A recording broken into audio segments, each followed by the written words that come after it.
नमस्कार दोस्तों, हम पढ़ रहे थे राजस्थान में पर्यटन, जिसकी एक वीडियो हम पढ़ चुके हैं। आज हम पढ़ेंगे दूसरी वीडियो। पहली वीडियो में हमने काफ़ी कुछ पढ़ लिया था और बहुत कुछ इस वीडियो के लिए बच गया था। जिसने पहली वीडियो नहीं देखी है वो जाकर के पहली वीडियो ज़रूर देख ले, क्योंकि काफ़ी सारे जो चीज़ें हैं वो उसके अंदर आ चुकी हैं और बची हुई चीज़ें इस वीडियो के अंदर आएंगी। तो इस वीडियो में हम नई पर्यटन नीति जो है 2020 उसकी डिटेल पढ़ेंगे और काफ़ी कुछ इस वीडियो के अंदर हम पढ़ने वाले हैं। तो चलिए शुरू करते हैं। शुरू करने से पहले मेरी आपसे रिक्वेस्ट है कि यदि आपने चैनल को सब्सक्राइब नहीं किया है तो चैनल को सब्सक्राइब करके बेल आइकन को क्लिक कर लें, ताकि आने वाली हर वीडियो का नोटिफिकेशन आप तक पहुंच जाए। साथ ही साथ यदि आप ग्राम विकास अधिकारी की तैयारी कर रहे हैं या फिर फर्स्ट ग्रेड की या सेकंड ग्रेड की या आरएएस की किसी की भी तैयारी कर रहे हो और पर्यटन से संबंधित अगर आपको टॉपिक पढ़ना है तो ये दोनों वीडियो आपके लिए सफिशियंट है। काफ़ी कुछ मतलब बहुत कुछ इसके अंदर शामिल कर लिया गया है। वैसे सब कुछ शामिल करना तो इम्पॉसिबल होता है, लेकिन प्रयास किया गया है कि बहुत कुछ शामिल कर लिया जाए। तो काफ़ी यहाँ से ये जो कंप्लीट ऊपर की जो वीडियो है इसके अंदर क्या क्या हमने पहली वीडियो में देखा था वो चलिए मैं स्टार्टिंग से दिखा देती हूँ। तो देखिए, सबसे पहले हमने यहाँ पे पढ़ा था कि भाई पर्यटन दिवस कब मनाया जाता है, इसके साथ साथ पर्यटन का महत्व क्या है, इसके अभी तक के जितने भी लोग हो रहे हैं वो सारे कौन कौन से पर्यटन यात्री किस किस माह में आते हैं, कौन कौन से कहाँ से ज़्यादा आते हैं। पर्यटन नीतियों की बात कर ली थी हमने। उसके बाद हमने आरटीडीसी की बात करी थी, रिटमैन की बात करी थी, अन्य संस्थाओं की बात करी थी। पर्यटन सर्किट हमने सारे इसमें पढ़ लिए थे। पर्यटन सर्किटों के साथ साथ राजस्थान के पनोरमा म्यूजियम ये सब इसमें पढ़ लिए थे। प्रमुख महोत्सव और मेले महोत्सवों की बात हमने यहाँ पे कर ली थी। और साथ ही साथ हमने रेलगाड़ी और जो शाही रेलगाड़ी और पर्यटन क्षेत्र में जो बसें और आवासीय समस्या इनसे संबंधित टॉपिक जो हमने फर्स्ट वीडियो में पढ़ लिए थे। अब सेकंड वीडियो में हम और महत्वपूर्ण जानकारियाँ पढ़ेंगे। देखिए, सबसे पहले हम यहाँ पे शुरू करते हैं पर्यटन से जुड़ी हुई कुछ विशेष बातें, जिसमें सबसे पहली बात मतलब बहुत सारी चीज़ें ऐसी हैं जो पहले वाले वीडियो में हम पढ़ चुके हैं और इसमें भी हम देखने को वो चीज़ें मिल सकती हैं। सबसे पहले, भारत पर्यटन के क्षेत्र में विदेशी मुद्रा देने वाला राज्यों में राजस्थान का नंबर दूसरा है। यानी कि राजस्थान जो है वो विदेशी मुद्रा एकत्रित करने वाला दूसरा राज्य है भारत में। भारत में आने वाले विदेशी सैलानियों में हर तीसरे सैलानी राजस्थान घूमने के लिए आता है। ये चीज़ हमने पहले भी पढ़ चुके हैं, लेकिन फिर भी हम दोबारा से इसको देख रहे हैं। अधिकतर विदेशियों की पहली पसंद जयपुर होती है और दूसरी उदयपुर। अभी हमने फर्स्ट वीडियो मतलब फर्स्ट जो पार्ट था उसका, उसमें हमने अभी फर्स्ट पार्ट में देख लिया था। अगर आपने नहीं देखा है तो आप जाकर के उस वीडियो को देख लेना कि हमने बात करी थी कि विदेशी सैलानी सर्वाधिक कहाँ घूमने आते हैं, तो जयपुर और सेकंड नंबर पे उदयपुर। जबकि स्वदेशी पर्यटकों की बात करें तो वो इसमें पुष्कर अजमेर में सर्वाधिक स्वदेशी पर्यटक घूमने के लिए आते हैं। सबसे ज़्यादा जो विदेशी पर्यटक हैं वो मार्च के महीने में आते हैं और सबसे कम जो विदेशी पर्यटक हैं वो जून के महीने में आते हैं। स्वदेशी भी सबसे कम जून के महीने में आते हैं। इसका कारण बताया था कि भाई जून के महीने में राजस्थान में बहुत अधिक गर्मी पड़ती है, इसलिए विदेशी और स्वदेशी दोनों ही तरीके के पर्यटक जून के महीने में घूमने नहीं आते हैं। जो स्वदेशी पर्यटक होते हैं वो सितंबर के महीने में सर्वाधिक घूमने के लिए निकलते हैं और विदेशी पर्यटक मार्च के महीने में सर्वाधिक घूमने के लिए निकलते हैं। मार्च महीने में सबसे ज़्यादा पर्यटक भारत भ्रमण पे आते हैं, वहीं जून के महीने में राजस्थान आने से बचते हैं। अजीत भवन जोधपुर। हाँ, देखिए, हेरिटेज होटल की बात करें तो हम यहाँ पे सबसे पहले एक बात कर लेते हैं कि हेरिटेज होटल क्या है। देखिए, 1991 में एक बिल पास किया गया, मतलब एक 1991 में एक योजना लाई गई। उस योजना के तहत क्या किया गया कि जो 1991 में एक योजना लाई गई और इस योजना के तहत 1950 से पूर्व के जितने भी जो पुराने महल वगैरह थे, यानी कि जो पुरानी जो बिल्डिंग थी, जो काफ़ी अच्छी बिल्डिंग थी, उन सभी बिल्डिंग्स को राज्य सरकार ने हेरिटेज होटल के रूप में उनको जो है हेरिटेज होटल बना दिया गया, ताकि उनसे कुछ राजस्व की प्राप्ति भी हो सके और उन पुरानी बिल्डिंगों का संरक्षण भी रह सके। तो संरक्षण की दृष्टि से भी और राजस्व आय की दृष्टि से भी उनको हेरिटेज होटल की श्रेणी में रख दिया गया। कौन सी बिल्डिंगों को? जो 1950 से पुरानी बिल्डिंग थी, 1950 से पहले की बिल्डिंग थी। और ये योजना कब आई? 1991 में। और सबसे पहली जो बिल्डिंग थी उसको हेरिटेज होटल के रूप में बनाया गया हेरिटेज होटल, वो थी अजीत भवन। अजीत भवन जो जोधपुर का अजीत भवन है, सबसे पहला हेरिटेज होटल बनाया गया राजस्थान का। तो ध्यान रखना है कि राजस्थान का पहला हेरिटेज होटल कौन सा है? अजीत भवन। और ये कहाँ पर स्थित है? जोधपुर में। स्वदेशी पर्यटकों की दृष्टि से भारत में राजस्थान का नंबर 7वां है, ये भी हमने पिछली वीडियो में बात कर ली थी। स्वदेशी पर्यटक सबसे ज़्यादा पुष्कर अजमेर जाना पसंद करते हैं। इसका भी रीजन है क्योंकि जब भी हमारे राजस्थान में किसी की डेथ होती है तो हर कोई हरिद्वार नहीं पहुंच पाता, और वो अस्थियों का विसर्जन करने के लिए जो है पुष्कर ही ज़्यादा जाते हैं। तो कुछ इस वजह से भी पुष्कर स्वदेशी पर्यटकों को सबसे ज़्यादा घूमने के लिए जाते हैं। सितंबर महीना सबसे ज़्यादा स्वदेशी पर्यटकों का आना होता है, वहीं गर्मी से बचने के लिए विदेशी पर्यटकों की तरह जून में ये सबसे कम आते हैं। भारत में सबसे ज़्यादा पर्यटक कहाँ से आते हैं, कौन से देश से आते हैं, तो फ्रांस और ब्रिटेन से आते हैं। अभी बताया था हमने, फ्रांस मतलब और ब्रिटेन यानी कि एफ बी याद रखना है हमको। फेसबुक याद रखना है कि फेसबुक से हम सबसे ज़्यादा विदेशियों से बात कर सकते हैं, तो विदेशी सबसे ज़्यादा हमारे फेसबुक से ही आते हैं, यानी कि फेसबुक का मतलब हो गया फ्रांस और बी से बुक यानी कि ब्रिटेन। इसके पश्चात अमेरिका, जर्मनी, इटली इत्यादि इन स्थानों से आते हैं। उसके बाद राजस्थान में पर्यटन निदेशालय की स्थापना 1955 में हुई। राजस्थान में पर्यटन निदेशालय की स्थापना कब हुई? जयपुर में हुई और 1955 में हुई। इंडिया टूरिज्म पर्यटक वाक्य अतिथि देवो भव। इंडिया टूरिज्म पर्यटक वाक्य जो है वो है अतिथि देवो भव। और इसी तरह राजस्थान का जो है वो जाने क्या दिख जाए था, जो कि अब बदल करके हो गया है पधारो हमारे देश, जो कि 2016 में था जाने क्या दिख जाए, और 2019 में पहले वाली वीडियो में इसकी बात हम कर चुके हैं। 2019 में वापस इसको कर दिया गया पधारो हमारे देश। देखिए ये भी बार बार बदलते रहे हैं, तो वो आप पहले वाली वीडियो में जाकर के इसका क्रम भी ध्यान रख सकते हो कि पहले कौन सा फिर कौन सा फिर कौन सा आया, क्योंकि प्रश्न इस तरीके से भी पूछा जा सकता है। प्रश्नों का जो पैटर्न है वो काफ़ी बदलता हुआ रहता है, तो कोई एक प्रश्न ना पूछ करके उसमें 3-4 ऑप्शन डाल करके, मतलब इसका क्रम चेंज करके भी पूछा जा सकता है। तो पिछली वाली वीडियो में जाकर के आप इसको देख सकते हैं, जो भी क्रम इनका था, कितने साल के डिफरेंस पे था, कब कब कौन सा था, वो सब चीज़ें उसमें डिटेल से बताई हुई है। इसके बाद 25 जनवरी को भारतीय पर्यटन दिवस मनाया जाता है, ये बात भी हम बता चुके हैं। और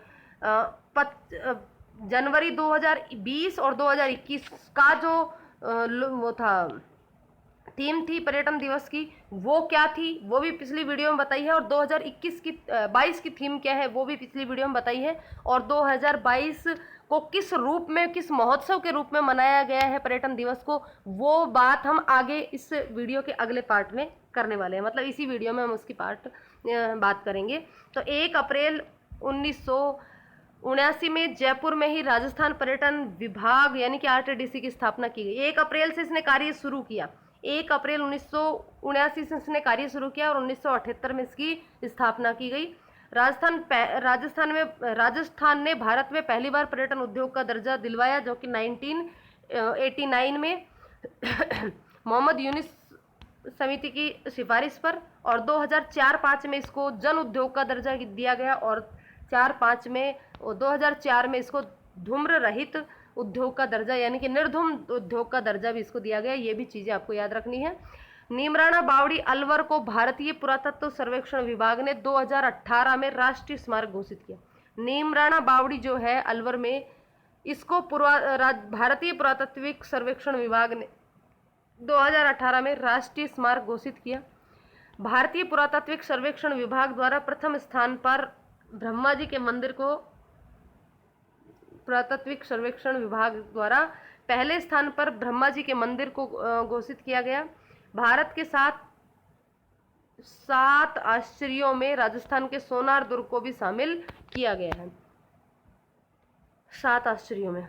वर्तमान में प्रसाद योजना में पुष्कर और हृदय योजना में अजमेर को शामिल किया गया है। इनकी बात भी हम करेंगे, प्रसाद योजना और हृदय योजना की भी हम आगे बात करने वाले हैं। तो राजस्थान की कौन कौन सी जगह को इसके अंदर शामिल किया गया है, तो प्रसाद योजना में तो पुष्कर को और हृदय योजना में अजमेर को शामिल किया गया है। और 2014 में के आसपास ये योजनाएं शुरू हुई थी, जिनकी बात हम आगे करेंगे। वर्तमान में 2018 में विश्व पर्यटन संगठन का 7वां शिखर सम्मेलन दक्षिण कोरिया की राजधानी सियोल में आयोजित किया गया। ये बात भी हमने पिछली वीडियो में बताई थी। प्रधानमंत्री नरेंद्र मोदी ने सियोल शांति पुरस्कार भी दिया गया।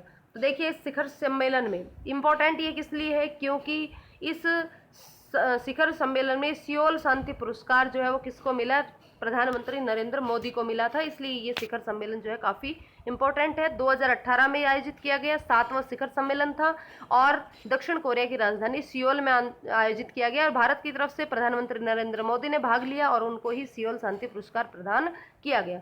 इसके अलावा 5 और राष्ट्रीय स्मारक घोषित किए गए हैं जो निम्न प्रकार से हैं: रानी झरेल मंदिर बोलीगीर उड़ीसा, उच्च न्यायालय का पुराना भवन नागपुर, कोटड़ी का विष्णु मंदिर पिथौरागढ़ उत्तराखंड, आगा खां की हवेली आगरा उत्तर प्रदेश और हाथी खां की हवेली आगरा उत्तर प्रदेश। इन सबको भी विश्व उसमें राष्ट्रीय स्मारक घोषित किया गया है।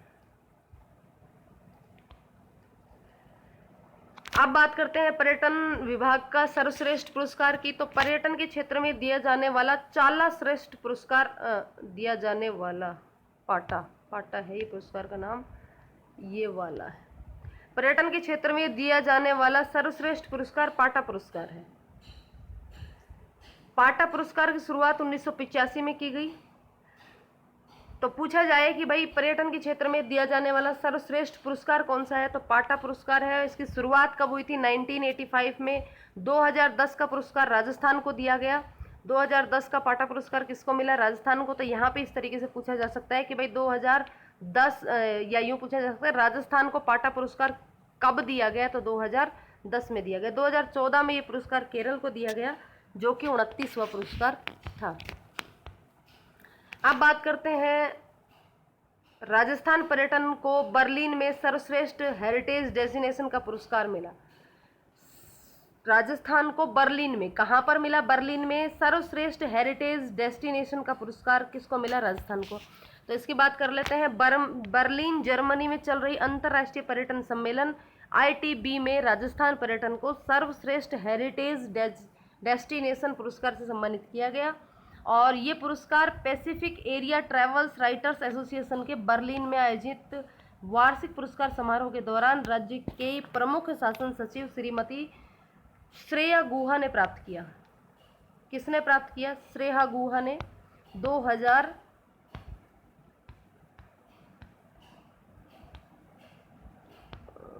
कब दिया? ये तो कुछ लिखा नहीं, चलो ठीक है।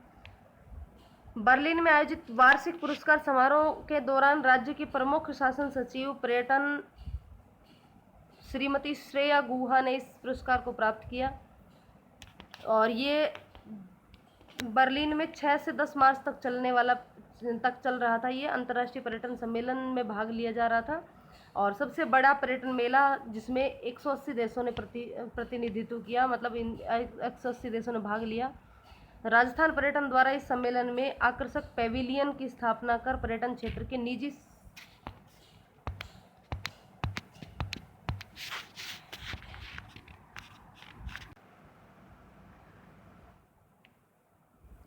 सहभागियों के साथ राजस्थान का प्रचार प्रसार किया जा रहा था।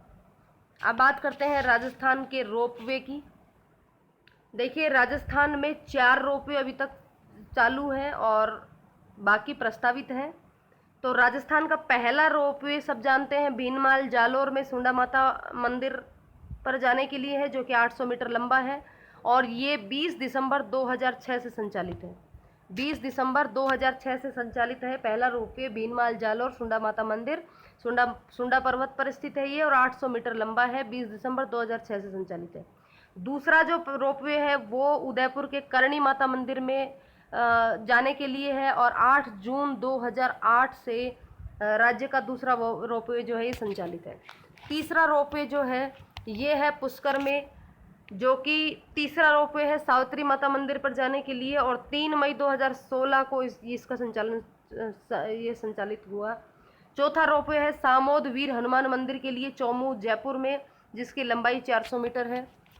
यहाँ पर इम्पोर्टेंट चीज़ ये है कि चौथा रोपवे जो है, जो वीर हनुमान मंदिर का जो रोपवे है, उसकी जो रोप है वो सिस ग्रिप मोनो केबल रोपवे है, जो कि अत्याधुनिक तकनीक पर आधारित है।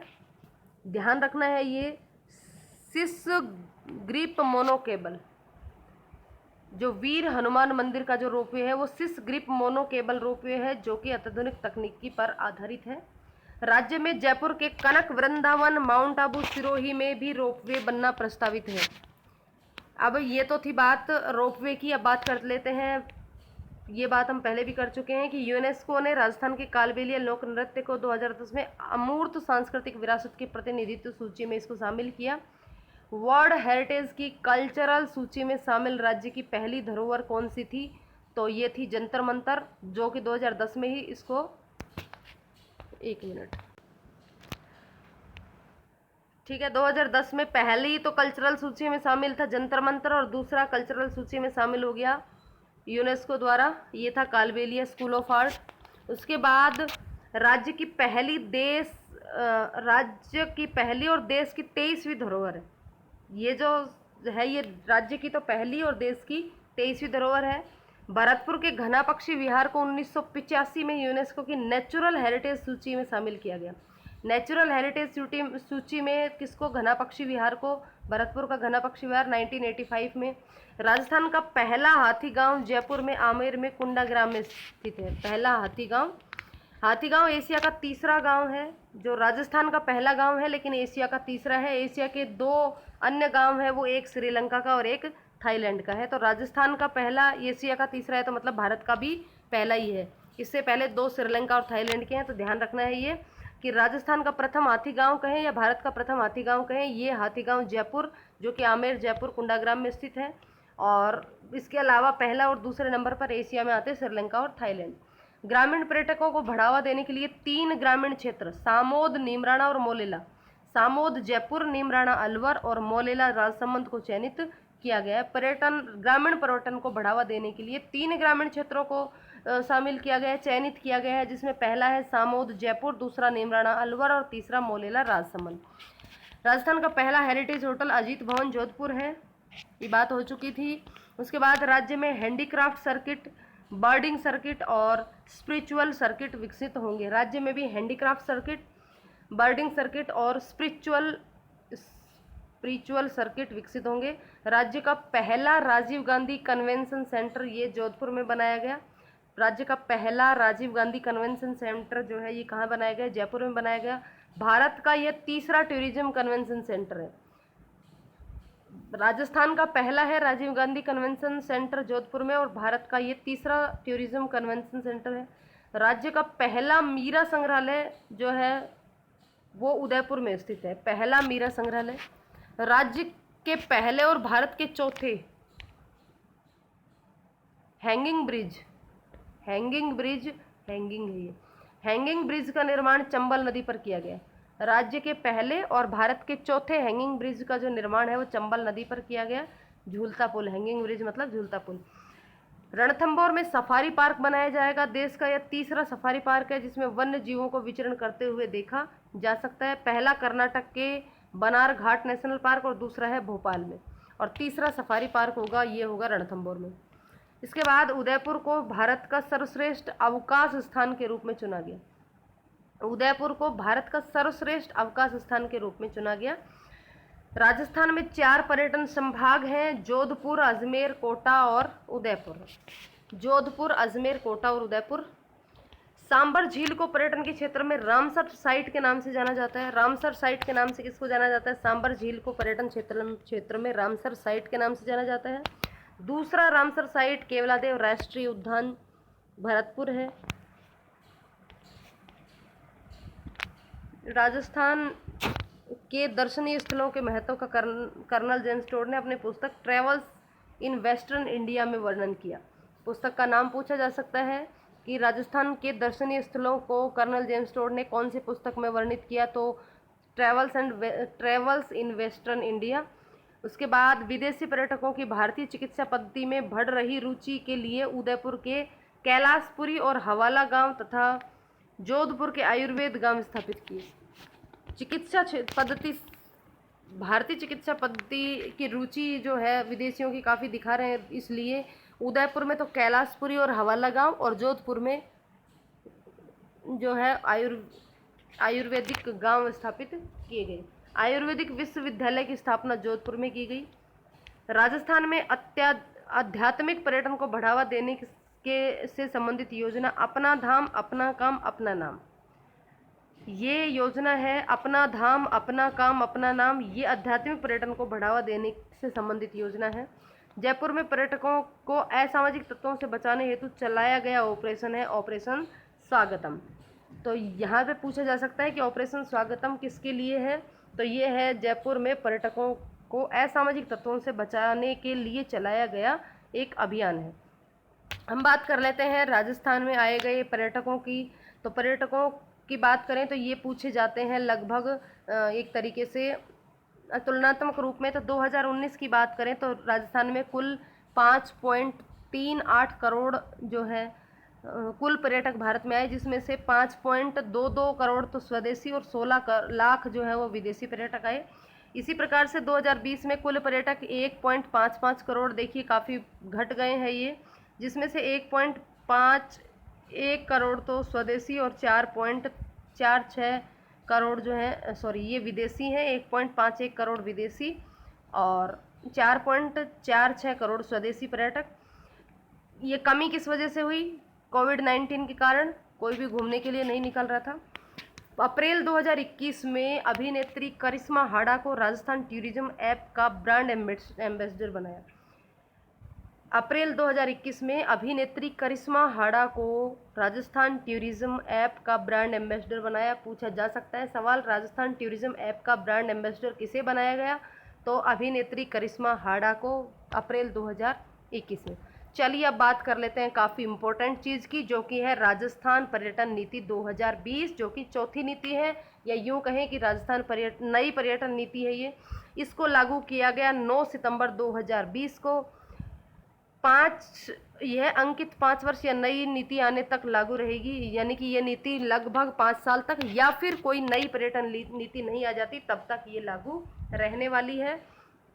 राजस्थान को अग्रणी पर्यटन ब्रांड के रूप में बढ़ावा देना इसका उद्देश्य है।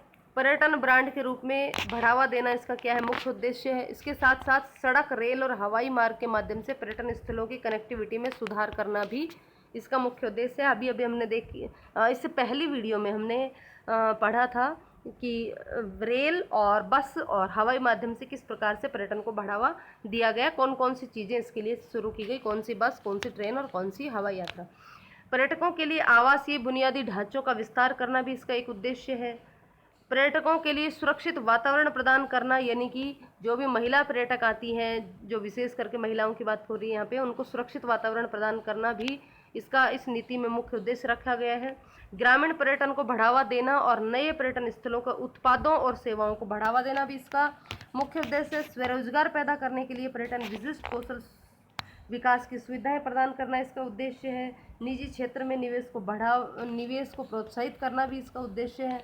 पर्यटन इकाइयों की स्थापना के लिए अनुमोदन प्रदान करने के लिए प्रशासनिक ढांचे को सशक्त बनाना, बेहतर नीति निर्माण और पूर्वानुमानों के लिए बाजार अनुसंधान को बढ़ावा देना, ये इस नीति के प्रमुख उद्देश्य हैं।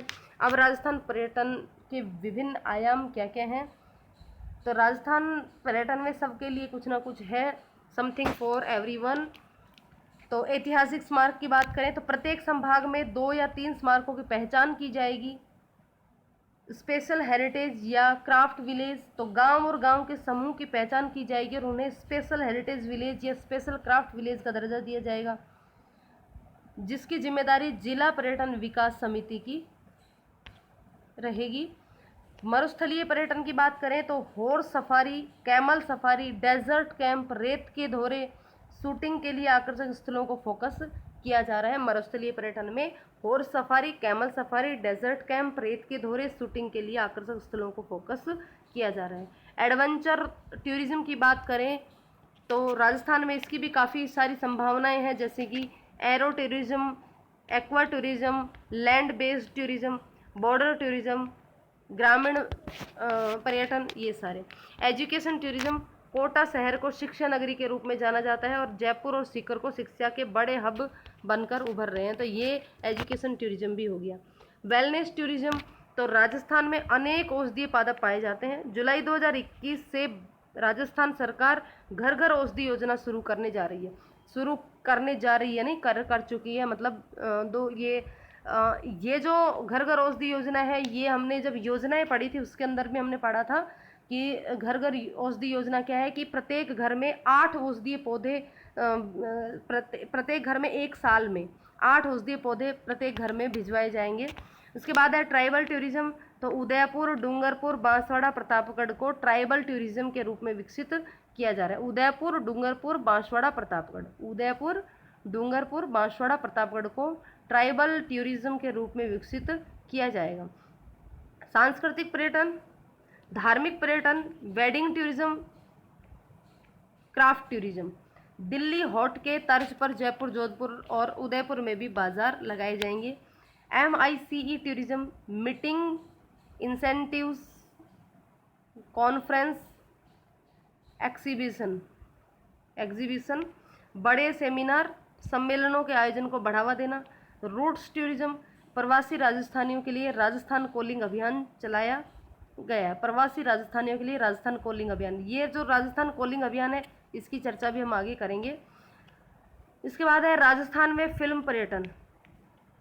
फिल्म सिटी की स्थापना के लिए रिप्स के तहत एक अनुकूलित पैकेज 2019 परियोजना प्रमोटर को पेश किया जाएगा। एक फिल्म पर्यटन प्रकोष्ठ यानी कि एक फिल्म पर्यटन सेल की स्थापना की जाएगी ताकि जो भी आवेदन करे उसको 15 दिन के भीतर अनुमोदन उपलब्ध करवाया जा सके। राज्य सरकार के प्रशासनिक नियंत्रण में स्मारकों पर फिल्म शूटिंग के लिए सभी शुल्क में छूट दी जाएगी। राजस्थान में शूट की गई किसी भी फिल्म की कुल उत्पाद लागत 15% तक अग्रिम सब्सिडी प्रदान की जाएगी। हेरिटेज साइट के लिए स्वच्छ स्मारक योजना शुरू की जाएगी। लोक निर्माण विभाग यानी कि PWD पर्यटन स्थलों तक अंतिम छोर से कनेक्टिविटी सुनिश्चित करेगा। सड़कों के लिए नियोजित बजट का 1% पर्यटन स्थलों के लिए सड़क संपर्क पर खर्च किया जाएगा। स्मार्ट सिटी योजनाओं के तहत जो 5% जो है वो पर्यटन से जुड़ी हुई परियोजना पर खर्च किया जाएगा। 5 से 20 कमरों की पेशकश करने वाले प्रतिष्ठानों को बढ़ावा देने के लिए गेस्ट हाउस योजना शुरू की जाएगी। ये भी योजना हमने योजनाओं के टाइम पढ़ ली थी। इसे RTUP से परिभाषित किया जाएगा। राजस्थान पर्यटन व्यापार की बात करें, सुविधा और विनिमय अधिनियम 2010 में उपयुक्त संशोधन किए जाएंगे ताकि इससे और अधिक प्रभावी बनाने के लिए पर्यटक सहायता बल को अधिक कार्यात्मक शक्ति, पुलिस अधिनियम शक्तियाँ प्रदान की जा सके। पर्यटन विकास के लिए नीतिगत दिशा निर्देशों को प्रदान करने के लिए मुख्यमंत्री सलाहकार अध्यक्षता में राज्य पर्यटन सलाहकार समिति का गठन किया जाएगा और जनवरी 2021 में इसका गठन कर भी लिया गया। स्मार्ट सिटी प्रोजेक्ट में राजस्थान के जयपुर, कोटा, अजमेर और उदयपुर को शामिल किया गया है।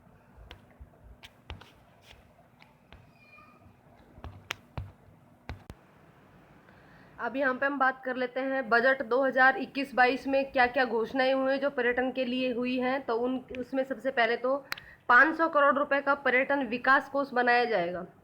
बजट 2021-22 में जो पर्यटन के लिए घोषणाएं हुई हैं उनमें सबसे पहली बात है कि 500 करोड़ रुपए का पर्यटन विकास कोष बनाया जाएगा।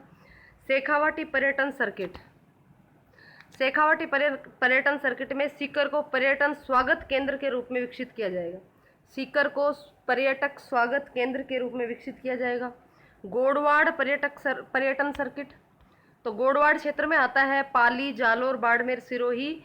तो इन चारों जिलों को मिला करके एक नया सर्किट बनाया जाएगा, गोडवाड़ पर्यटन सर्किट।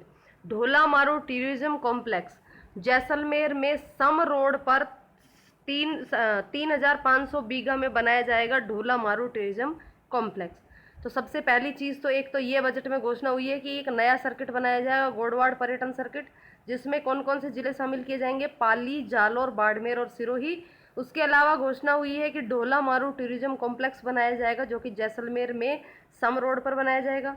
इसी कॉम्प्लेक्स में Rajasthan folk art training institute भी बनाया जाएगा, Rajasthan folk art training institute.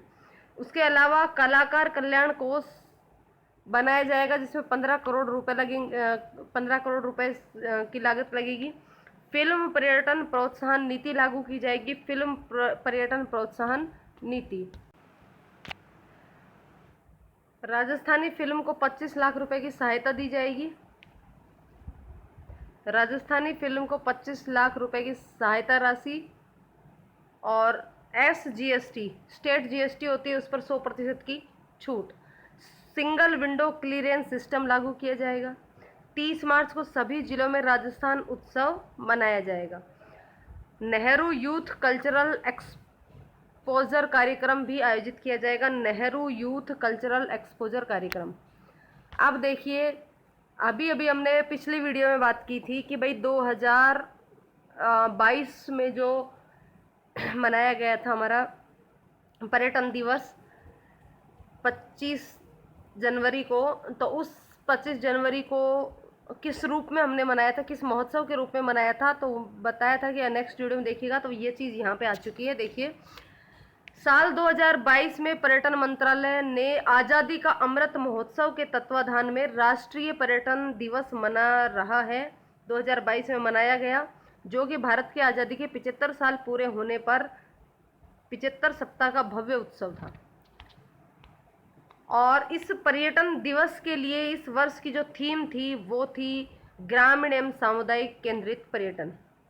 ग्रामीण एवं सामुदायिक केंद्रित पर्यटन। तो ये लेटेस्ट चीज़ है, काफ़ी इम्पोर्टेंट है। पूछा जा सकता है कि 2022 में पर्यटन मंत्रालय द्वारा जो राष्ट्रीय पर्यटन दिवस मनाया गया वो किस रूप में मनाया गया, तो आज़ादी का अमृत महोत्सव के रूप में मनाया गया है, ये ध्यान रखना है। इसके अलावा बात करते हैं हम यूनेस्को के वर्ल्ड हेरिटेज साइट में भी राजस्थान के कुछ किले शामिल किए गए हैं। तो राजस्थान के 6 किले हैं जो कि वर्ल्ड हेरिटेज, यूनेस्को द्वारा वर्ल्ड हेरिटेज साइट के रूप में के सूची में शामिल किए गए हैं। तो वो 6 किले हैं: आमेर दुर्ग जयपुर, गागरोन दुर्ग झालावाड़, चित्तौड़गढ़ दुर्ग, रणथंभौर दुर्ग, सवाई माधोपुर, कुंभलगढ़ दुर्ग राजसमंद तथा जैसलमेर का दुर्ग। इनको याद रखने की ट्रिक है: आम गाजर चीकू, आ से आमेर, गा से गागरोन, जैसलमेर, रै से रणथंभौर। आम गाजर चीकू, ची से चित्तौड़गढ़ और कू से कुंभलगढ़। आम गाजर चीकू, आम से आमेर, गा से गागरोन, जय से जैसलमेर, रै से रणथंभौर। आम गाजर चीकू, ची से चित्तौड़गढ़ और कू से कुंभलगढ़। तो ये 6 किले जो है राजस्थान के, ये 6 किले राजस्थान के 6 किले यूनेस्को की वर्ल्ड हेरिटेज साइट के रूप में, वर्ल्ड हेरिटेज साइट की सूची में शामिल किए गए हैं। अभी हमने पीछे बात करी थी प्रसाद योजना और हृदय योजना की, कि भाई राजस्थान की के 2 जो जगह है पुष्कर और अजमेर, वो इसके अंतर्गत शामिल किए गए हैं। तो सबसे पहले हम बात कर लेते हैं प्रसाद योजना की। तो सबसे पहले प्रसाद योजना है क्या? तीर्थ स्थल पर एवं आध्यात्मिक परिवर्धन अभियान पर राष्ट्रीय मिशन। ये तीर्थ स्थलों पर और जो आध्यात्मिक परिवर्धन अभियान है उन पर एक राष्ट्रीय मिशन है। इस योजना की शुरुआत 9 मार्च 2015 को की गई और इसके तहत 12 शहरों को शामिल किया गया, जिसमें राजस्थान का अजमेर, प्रसाद में अजमेर शामिल है। अमृतसर, अमरावती, द्वारिका, गया, कांचीपुरम, केदारनाथ, कामाख्या, मथुरा, पुरी, वाराणसी, वेलंकनी, ये सारे, इन सब जगहों पर विकास कार्य शुरू किए जाएंगे। अब बात आती है दूसरी, हृदय योजना। हृदय योजना का मतलब है विरासत नगरों की विशेषताओं के संरक्षण और परिरक्षण के लिए राष्ट्रीय विरासत नगर विकास और संवर्धन योजना। इस हृदय योजना में भी अजमेर का पुष्कर शामिल किया गया है। इस योजना में, यह योजना 22 जनवरी 2015 को लॉन्च की गई और यह योजना वाराणसी, अमृतसर, वारलंग, अजमेर, गया, पुष्कर, कांचीपुरम, वेलंकनी, अमरावती, बादामी, द्वारिका, पुरी में लागू हो गई। इसके बाद राजस्थान कॉलिंग की बात करी थी हमने कि राजस्थान कॉलिंग क्या है। तो देखिए, भारतीय पर्यटकों को राजस्थान की खूबियों के बारे में बात कर यहाँ आने के लिए प्रेरित करने के लिए पर्यटन विभाग द्वारा देश में चलाया गया एक अभियान है राजस्थान कॉलिंग। भारतीय पर्यटकों को राजस्थान की खूबियों के बारे में बताने के लिए और उनको राजस्थान में आने के लिए, घूमने आने के लिए प्रेरित करने के लिए एक अभियान चलाया गया है जिसका नाम है राजस्थान कॉलिंग। 18 दिसंबर 2020 को लक्ष्मणगढ़ इकोलॉजिकल पार्क का मुख्यमंत्री अशोक गहलोत द्वारा पर्यटन और देवस्थान राज्य मंत्री गोविंद सिंह डोटासरा ने ऑनलाइन शिलान्यास किया।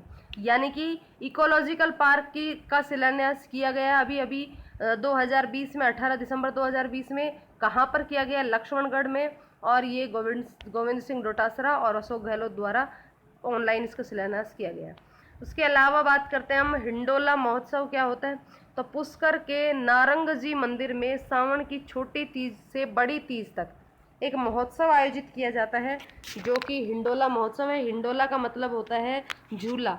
तो तीज का जो अवसर होता है उस तीज के अवसर पर ही झूला झूला जाता है। तो ये तीज, छोटी तीज से बड़ी तीज के बीच में हिंडोला महोत्सव का आयोजन किया जाता है।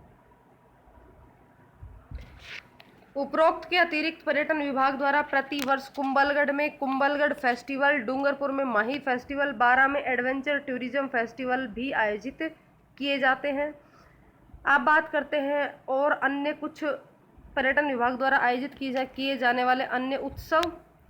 तो एक तो महावीर जी का मेला जो है वो कहाँ लगता है, करौली में लगता है। ये आप मेले और त्यौहार पढ़ेंगे उस समय भी आपको ये सब चीज़ें देखने को मिलेंगी। महावीर जी का मेला करौली। सम्राट पृथ्वीराज चौहान समारोह ये होता है अजमेर में। प्रताप जयंती खमनोर हल्दी घाटी राजसमंद में। तीज का मेला होता है नई दिल्ली। जहान खुसरो कार्यक्रम जयपुर में। मानगढ़ धाम बांसवाड़ा। कुंभलगढ़ उत्सव कुंभलगढ़ राजसमंद। पतंग उत्सव हो चुका था जयपुर में। धुलंडी उत्सव ये होता है जयपुर में होली के अगले दिन। धौलपुर उत्सव धौलपुर में। जोधपुर स्थापना दिवस जोधपुर में। साहित्य उत्सव भूटान। श्री जगन्नाथ जी महाराज मेला अलवर में। खलकाणी माता गर्धब मेला ये जयपुर में। दीपोत्सव जयपुर में। जोहर मेला चित्तौड़गढ़ में। वेणेश्वर मेला डूंगरपुर में। भालवाड़ा उत्सव भीलवाड़ा में। और राजस्थान समारोह जयपुर में। देवस्थान विभाग द्वारा आयोजित धार्मिक मेलों में कौन कौन से मेले शामिल किए गए हैं देखिए। विभाग द्वारा मुख्यतः निम्न राजकीय मंदिरों में प्रतिवर्ष स्थायी रूप से बड़े पैमाने पर मेलों का आयोजन होता है, जिसमें है श्री कैला देवी झील कावड़ा भरतपुर श्री कैला देवी झील कावड़ा भरतपुर। श्री माताजी मावलियान आमेर जयपुर। भद्रकाली हनुमानगढ़। श्री मंगलेश्वर महादेव मातृकुंडिया रश्मि जिला चित्तौड़गढ़।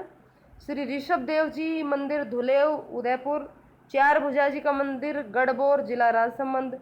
गोगा जी का मेला गोगामेड़ी तहसील भादरा जिला हनुमानगढ़।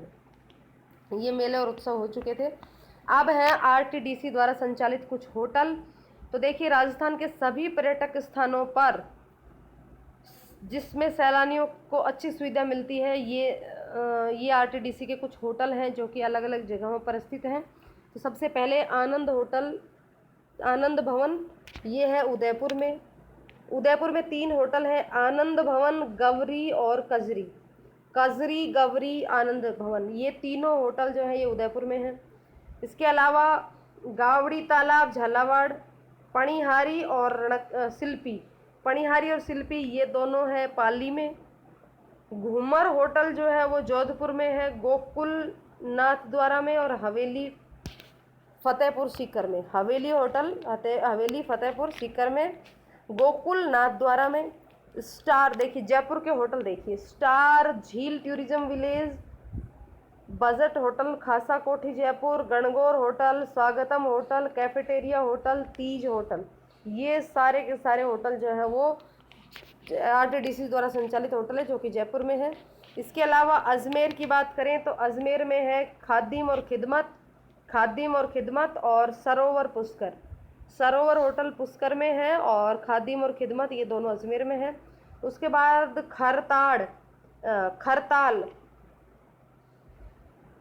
खड़ताल ये बाड़मेर में। कुरंजा होटल जो है नागौर में। चंबल कोटा में। चिरमी होटल चूरू में। ढोला मारू होटल है बीकानेर में। लेक पैलेस अलवर में। अलवर में 3 होटल हैं, लेक पैलेस, मीनल और tiger den. Lake palace, Meenal और टाइगर डेन जो होटल है वो सरिस्का में है। लेक पैलेस है एक और एक मीनल अलवर में है। उसके बाद सारस होटल भरतपुर में। पन्ना होटल चित्तौड़गढ़ में। वन विहार धौलपुर में। मूमल होटल जैसलमेर में। ये सारे हैं। उसके बाद श्याम धनी जैसलमेर में। शिखर होटल माउंट आबू में।